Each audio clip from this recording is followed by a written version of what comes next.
सल्लि अला सय्यदिना व मौलाना मुहम्मद। अल्लाहुम्मा सल्लि अला। मोअज़्ज़ज़ सामईन किराम, चंद जो सवालात थे जो हुज्जाज किराम जो अक्सर पूछ रहे थे, उन चंद सवालात को भी आपके गोशोगुजार करने की सादत हासिल की जाती है। पहली चीज ये है, ये पूछी गई थी कि मुहरिम जो है यानी एहराम की हालत में जो है अफ़ाल हज या अफ़ाल उम्रा करने के बाद अपना या दूसरों का हलक कर सकता है क्या? ठीक है, अगर वो पूरे काम हज के मुकम्मल, हज के या उम्रे के, यानी तवाफ कर लिया, सही कर लिया हुआ है, वाजिब तवाफ पढ़ चुका है, तो अपने बाल कसर, अपना हलक कुछ करना चाह रहा है तो कर सकता है। खातून है तो अपने बाल खुद काट सकती है। अगर एहराम की हालत बगैर एहराम के मीकात के आगे जाना, देखिए मीकात के आगे नहीं जा सकते। अगर मीकात के आगे जाएंगे तो दम वाजिब आएगा, वरना तो फिर वापस पलट करके मीकात पर आकर के दोबारा एहराम बांधना पड़ेगा। एहराम की हालत में मास्क वगैरह लगाना, देखिए अगर मजबूरी की शक्ल है तो मजबूरी की शक्ल में, अगर कंपलसरी हुकूमत की तरफ से है तो मास्क आपको लगाना पड़ेगा। कोरोना वगैरह में तो था, अब अगर कोई मजबूरी है, कोई वबा फैलने का करने का, तो मास्क, वैसे तो चेहरा खुला रखना है, मगर मजबूरी है तो उसकी वजह से उसका इजाजत मिलेगी। मगर बेहतर यह है कि उसके बाद जो है एक कम से कम एक सदक़े फित्र, यानी वहां के एतबार से कमोबेश 20 रियाल या 30 रियाल के दरमियान में बनता है, तो एक 25-30 रियाल किसी को सदका वो खैरात कर दिया करे।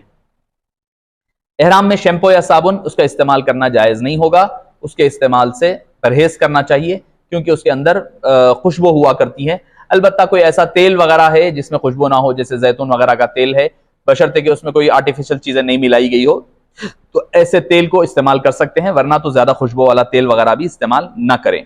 हालत एहराम में बाल टूटने पर दम का हुक्म, देखिए अक्सर ये लोग थोड़ा सा कंफ्यूज रहते हैं इस मामले में। दो चीजें हैं इसमें, एक तो ये कि गैर इरादी तौर पर कोई बाल गिर जाए तो उस पर कोई दम वाजिब नहीं है, कोई सदका नहीं है, कोई दम वाजिब नहीं है।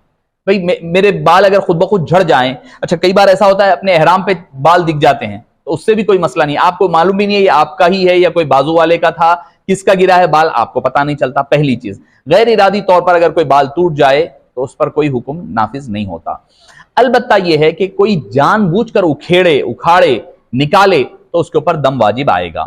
तीसरा और एक हुक्म इसमें क्या है, कोई शरई हुक्म के अमल करने में निकल जाए, वो जैसे वुजू है, किसी को वुजू करना है, कोई खातून है अपनी चादर उतार करके वुजू कर रही है, वुजू करने के दौरान अगर उसका कोई बाल टूट जाए, या मर्द जो है मसाह करते हुए कोई बाल टूट जाए, तो अब क्या करना, तो फुक़ाए किराम फरमाते हैं उसके लिए चाहिए कि एक कम से कम सदक़े फितर या फिर एक मुट्ठी भर जो है एक बाल के बदले में अनाज या गेहूं वगैरह सदका वो खैरात कर दिया करें। अक्सर लोग समझते हैं अरे भाई बाल एक टूट गया तो दम पूरा वाजिब है समझते, तो लिहाजा इसमें थोड़ी सी बारीकी है, इस चीज को गौर करना पड़ेगा।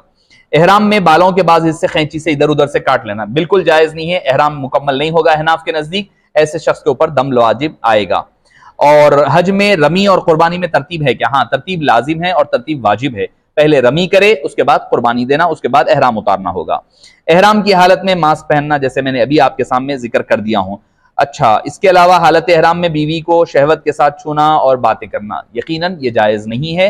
हालत एहराम में चूंकि बीवी से कुर्बत ये जायज बिल्कुल नहीं है, अगर ऐसा होता है तो आदमी के ऊपर दम वाजिब आ जाएगा।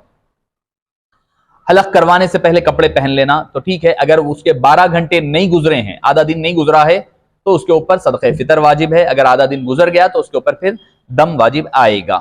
और इसके अलावा जो है उम्रे में के सफर में बीवी के साथ कुर्बत ठीक है, हालत एहराम में नहीं हो सकता, और आप तवाफ़े इफाजा करने से पहले तक आप बीवी से कुर्बत इख्तियार नहीं कर सकते। उसके अलावा आम हालात में है तो ठीक है, कुर्बत करने में कोई शरान कबाहत नहीं है।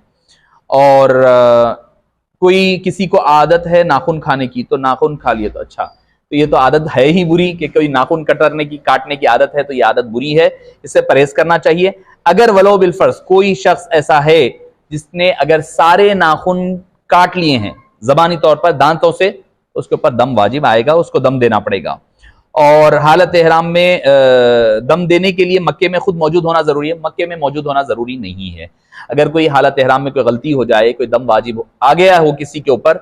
अच्छा, एक और मसला इसमें शायद मैं तवाफ वगैरह के वक्त कहते हुए भूल गया था, तवाफ के लिए वुजू वाजिब है, बगैर वुजू के अगर कोई तवाफ करेगा तो उसके ऊपर दम वाजिब आएगा। अक्सर होता क्या, चलते फिरते जो है ठोकर लग जाती, खून निकल जाता पैरों से। अक्सर ये जो मसला होता है गलती, ठोकर लग करके पैर से खून निकल गया, इतना निकला कि अपनी जगह से बह गया, तो वुजू आपका टूट गया।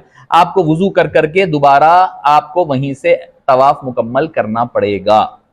अगर आप तवाफ मुकम्मल नहीं करेंगे, तवाफ वैसे ही कर लिए, एहराम उतार दिए, तो आपके ऊपर दम वाजिब आ गया। अलबत्ता रही बात सही की, सही में वुजू सुन्नत है, अगर वुजू के साथ करना बेहतर है, बायसे सवाब है। अगर कोई वलो बिल फर्ज बगैर वुजू के सही कर लिया तो उसका उम्रा मुकम्मल हो जाएगा, उसका कोई मसला नहीं होगा। और एहराम के बगैर हुदूद हरम में दाखिल होना ये जायज़ नहीं है, आपके ऊपर दम वाजिब आ जाएगा। तो उम्रे के बाद चंद बाल काटने से एहराम नहीं खत्म होता। एहराम की अभी चादर आपको मुकम्मल जब तक नहीं उतारेंगे, जब तक आप वो मुकम्मल नहीं कर सकते हैं। तवाफ़ ज़ियारत में ताख़ीर कितनी कर सकते हैं? तवाफ़ ज़ियारत में आप ताख़ीर अगर कोई मजबूरी है, जैसे मैंने हालत हैज़ वगैरह की है, तो वो जब तक मुकम्मल नहीं होता जब तक की इजाज़त है। वरना आदमी के लिए 12 तारीख तक का वक्त है कि वो अपने मुकम्मल करवा लेगा। तो ये थे चंद सवालात जो आज इससे पूछे गए। अगर कोई और सवाल हैं तो आप हजरात बिला झिझक हमारे हजरात से आप पूछ सकते हैं, उलमाए किराम से, जो आपकी इस मामले में रहनुमाई फरमाएंगे। अल्लाह पाक से दुआ है कि बारी ताला जो कुछ कहा और सुना गया उसको कबूल फरमा, कहने और सुनने वालों को अमल की तौफीक नसीब फरमा। जितने हाजिरीन, मोतमिरीन, ज़ायरीन तशरीफ़ ले जा रहे हैं, बारी ताला इन तमाम के हज को कबूल फरमा, शर्फ़ कबूलियत अता फरमा, और हबीब पाक सल्लल्लाहु अलैहि वसल्लम मदीने पाक की ज़ियारत के सदक़े व तुफ़ैल बारी ताला इन तमाम के हज को कबूल फरमा। इनके हज के सदक़े हमें भी हज की सआदतों से फैज़याब फरमा, मालामाल फरमा, और हमें भी हज मकबूल अता फरमा। आमीन बिजाह ताहा व यासीन बिरहमतिक या अरहमर राहिमीन वल हम्दुलिल्लाह।